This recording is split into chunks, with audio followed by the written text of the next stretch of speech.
Indian team ने Zimbabwe को clean sweep कर दिया और ये तो होना ही था। जो पिछले मैच के बाद मैंने कहा था कि इंडिया की टीम जो आयरलैंड में हार गई थी वो आयरलैंड का एक फ्लूक ही था और यहाँ पर इंडिया को इसी कन्विंसिंग तरीके से जिम्बाब्वे को हराना ही था, जो कि इंडियन टीम ने हरा दिया।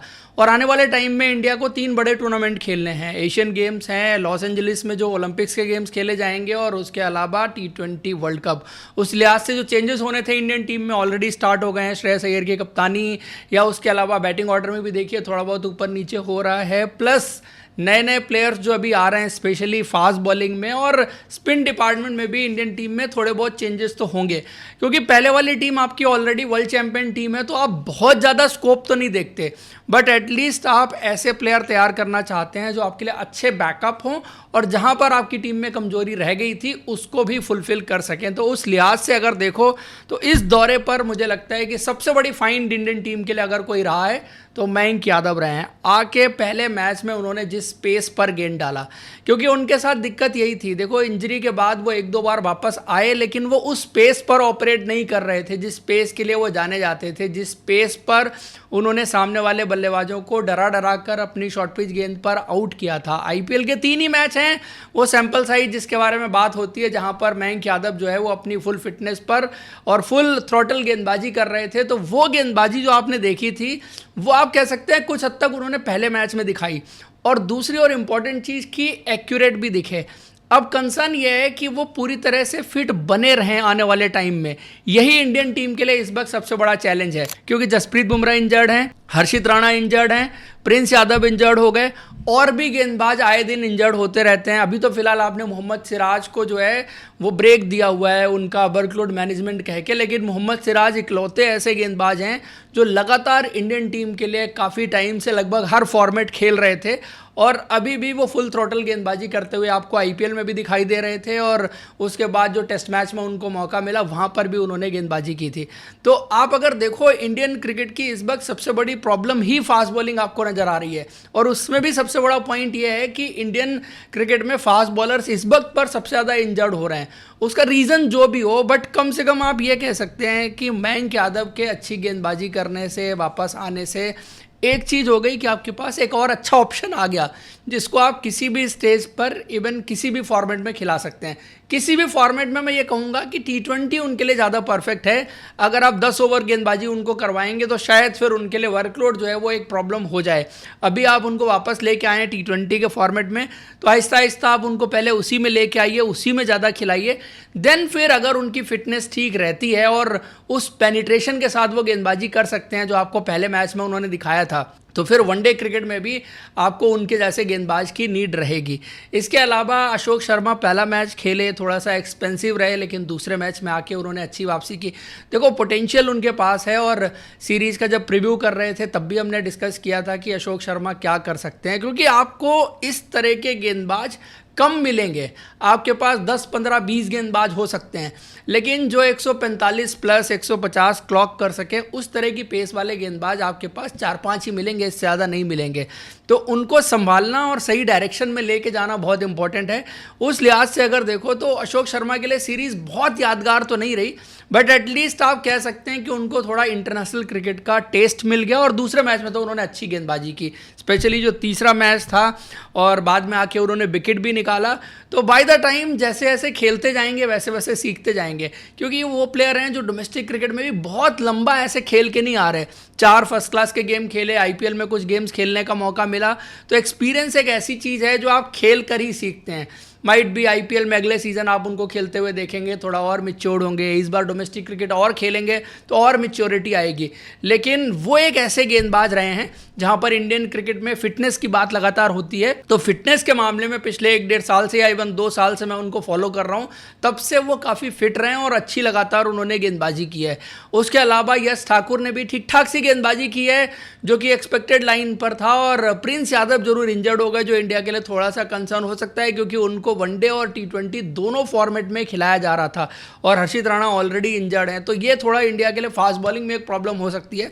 बट उसके अलावा अगर बल्लेबाजी में आप आइए तो वैभव सूर्यवंशी ने जिस तरह से बल्लेबाजी यहाँ पर की, ऐसा मैं कोई सरप्राइज़ नहीं था और इंग्लैंड में भी मैं सरप्राइज़ नहीं था, क्योंकि देखो कोई भी प्लेयर हो, अच्छा हो बुरा हो, आप सीधे समझेंगे वो अच्छी क्रिकेट पीछे खेल के आया है, तो आप जाके इंग्लैंड में जब उसको T20 का डेब्यू देंगे तो अच्छा ही खेलेगा।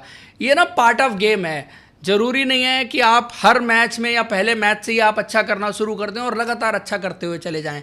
आप बड़े बड़े प्लेयर्स के साथ देखिए जो बाद में बड़े प्लेयर बने, शुरुआत हो सकती है किसी की धीमी रहे, कोई जल्दी स्टार्ट कर लेता है, किसी की जल्दी अच्छी पारियां आ जाती हैं, ये सब पार्ट ऑफ गेम है।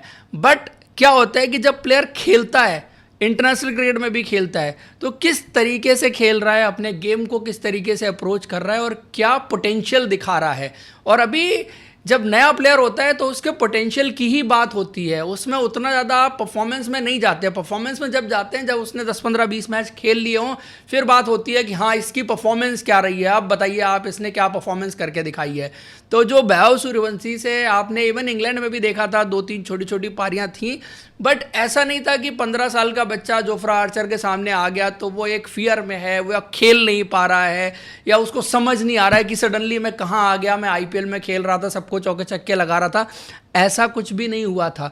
और फिर यहाँ पर जिम्बाब्वे में आके लोग विकेट की बात करते हैं। मैंने पिछले वीडियो में भी ये बात की थी कि अगर आप विकेट्स कंपैरिजन करने के लिए जाएंगे ना, आयरलैंड, इंग्लैंड और जिम्बाब्वे तीनों जगह में सबसे डिफिकल्ट प्लेस टू बैट अगर आप बात करें ना तो वो यही जगह है, क्योंकि यहाँ पर स्पिनर्स के लिए भी थोड़ी बहुत मदद होती है और फास्ट बॉलिंग के लिए भी। पहले मैच में जिस तरह से गेंद चल रही थी तो वहाँ पर आपने देखा ही था किस तरह की कंडीशंस थी। और ग्राउंड डायमेंशंस की भी बात होती है तो साइजेबल ग्राउंड डायमेंशंस हैं और आपने देखा कि साइजेबल हों या ना हों, जो छक्के उन्होंने आउट ऑफ द ग्राउंड मार दिए, 2-2 छक्के कल के मैच में, तो वो दिखाता है कि कितना लंबा छक्का वो मार सकते हैं। और लंबा छक्का मारने से ज़्यादा क्या है ना कि आप माइंडसेट देखिए, धीरे धीरे चेंज आता है ना प्लेयर में। पिछले मैच में गलत शॉट खेल के आउट होके चले गए थे, थोड़ा शायद ज़्यादा जल्दबाजी कर दी, वो बाय द टाइम प्लेयर अपने आप सीखता है, क्योंकि उसको भी पता होता है कि अपॉर्चुनिटीज़ जो मिल रही है ना ये बहुत ज़्यादा इस वक्त इंडियन क्रिकेट में किसी को भी नहीं मिल पाएंगी, आप कितने भी बड़े और कितने भी टैलेंटेड प्लेयर हो। तो फिर उसके बाद जो आपको अगली अपॉर्चुनिटी मिले उसको आपको दोनों हाथों से ग्रैब करना होता है, जो मुझे लगता है कि आज के मैच में उन्होंने करके दिखाया। और जिस तरह से बल्लेबाजी की और जिस तरह से उन्होंने शॉट लगाए, तो धीरे धीरे वो मैच्योरिटी वाली पारियां भी आप उनसे आने वाले टाइम में देखेंगे। उसके अलावा आप अगर बात करिए तो यहाँ पर कुछ डेब्यू और हो सकते थे, स्पेशली शायद मुझे लग रहा था कि हर्ष दुबे को खिलाया जा सकता था, बट आई डोंट नो क्या थॉट प्रोसेस रही टीम मैनेजमेंट की कि हर्ष दुबे का डेब्यू नहीं मिला और रवि बिश्नोई लगातार 3 मैच खेल गए। क्या वरुण चक्रवर्ती जो फिटनेस के इश्यूज उनके रहे हैं उसकी वजह से एक बैकअप के रूप में आप रवि बिश्नोई को तैयार कर रहे हैं, बट मैं ये नहीं समझ पा रहा हूँ कि कुलदीप यादव ने ऐसा कौन सा गुनाह किया है कि कुलदीप यादव ना आपके T20 में है, ना आपके वनडे में है, ना आपके टेस्ट मैचेस में है। कहीं तो कुलदीप यादव को मौका मिलना चाहिए। ये मुझे लगता है कि कुलदीप यादव के जो टैलेंट है या जो उनकी काबिलियत है या जो उनकी परफॉर्मेंस रही है उसके साथ भी इनजस्टिस है।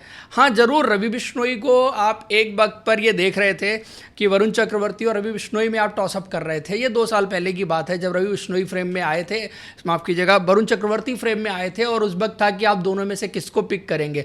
तब भी कुलदीप यादव न्यूट्रल से थे और आपने दोनों में से वरुण चक्रवर्ती को पिक कर लिया था, रवि बिश्नोई बाहर चले गए थे। आज की डेट में वो वापस आ गए हैं, ज़रूर खेल रहे हैं, बट इस बीच में जो कांस्टेंट रहा ना वो कुलदीप यादव रहे। उनकी परफॉर्मेंस आईपीएल में भी अच्छी रही, उनकी परफॉर्मेंस इंटरनेशनल क्रिकेट में भी अच्छी रही, और मजे की बात यह है कि उनको मौके बहुत कम मिले। रवि बिश्नोई दोबारा से आके खेलने लग गए। मैं ये नहीं कह रहा रवि बिश्नोई को आप मत खिलाइए, बट कुलदीप यादव एटलीस्ट कहीं तो आपको दिखने चाहिए। इंग्लैंड वाली वनडे सीरीज में भी नहीं थे, वहाँ तक कम से कम उनको होना चाहिए था। इवन टेस्ट मैचेस आप श्रीलंका खेलेंगे, मुझे डाउट है कि प्लेइंग 11 में उनको खेलने का मौका मिलेगा या नहीं मिलेगा, क्योंकि हो सकता है आप 3 स्पिनर खिलाएं, आपकी थॉट प्रोसेस हो कि आप 3 ऑलराउंडर खिला लें जिससे आपको बैटिंग डेप्थ मिल जाएगी। क्योंकि आपको ये पता है कि जब आप टेस्ट मैचेस श्रीलंका में खेलेंगे स्पिन फ्रेंडली विकेट पर, तो आपके बैट्समैन फिर से सरेंडर करने वाले हैं। तो इस वजह से वो एक्स्ट्रा कुशन के चक्कर में आप फिर से कुलदीप यादव को कहीं बाहर ना कर दें, ये डर मुझे है। बाकी अगर आप देखें इंडिया की टीम में रिंकू सिंह की वापसी हुई, उन्होंने एक ठीक ठाक सी पारी खेली। सूर्यांश हेगड़े को तो ज़्यादा मौका नहीं मिल पाया, लास्ट मैच में 2 ओवर की गेंदबाजी करने का ही मौका मिला। ओवरऑल इंडिया की टीम आपको जो अच्छी दिख रही थी वो अच्छी है। बेटरमेंट या एड ऑन इस टूर पर आप 2 कह सकते हैं कि वैभव सूर्यवंशी के बल्ले से रन बने, साथ में फास्ट बॉलिंग में मयंक यादव और अशोक शर्मा ने जो है वो गेंदबाजी से ठीक ठाक सा प्रदर्शन करके दिखाया। जो पोटेंशियल है और आगे क्या कर सकते हैं उसकी एक झलक जरूर उन्होंने कम से कम दिखाई है। और मयंक यादव से ज़्यादा उम्मीदें रहेंगी, क्योंकि मयंक यादव पहले खेले हुए भी हैं और उनको ऑब्वियसली फास्ट ट्रैक भी किया गया, एक तरह से सीधा फिट हुए और सीधा उनको इंडियन टीम में इस दौरे पर लेके आया गया। कोई उनको मैच खेलने की ज़रूरत नहीं पड़ी या कोई भी फॉर्मेलिटी उनके लिए नहीं रखी गई। तो अब उस हिसाब से उनकी गेंदबाजी भी हो, परफॉर्मेंस भी हो और दोबारा से इंजर्ड ना हो कम से कम। अगर इंजर्ड नहीं होंगे तो फिर इंडिया के लिए प्रॉब्लम नहीं होगी। और ये जो है वो इंडियन टीम के लिए एक अच्छा दौरा मुझे लगता है हमेशा से साबित हुआ है। आपको हर बार जिम्बाब्वे से कोई ना कोई प्लेयर जो है वो हमेशा मिल जाता है जो आगे चल के इंडियन क्रिकेट में लंबे टाइम तक खेलता है या बड़ा प्लेयर बनता है। तो आप लोग को क्या लगता है ये दौरा इंडियन टीम के लिहाज से कितना प्रोडक्टिव रहा है, कमेंट करके बताइए। बाकी वीडियो इन्फॉर्मेशन के लिए लाइक और चैनल को सब्सक्राइब जरूर करें।